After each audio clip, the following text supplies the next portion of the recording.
हा पिंपलासवाल्यांच्या आणि SYP group अंबालावाल्यांचा जो निर्णय आहे, तो पप्पू शेटनी मला मगाशी आता सांगितलं, तो ग्रुपला निर्णय होईल, तो निर्णय पेंडिंग ठेवलेला आहे. तर बक्षीस आपण त्यांची थांबवलेली, बरोबर ना?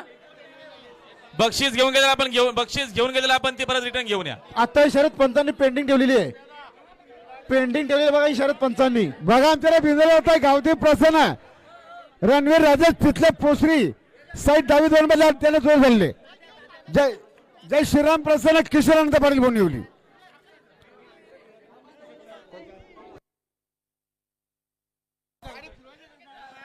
आणि सेजल माणिक पाटील वाघबील ठाणे आताला बिंदू शर्दी विजय आहेत.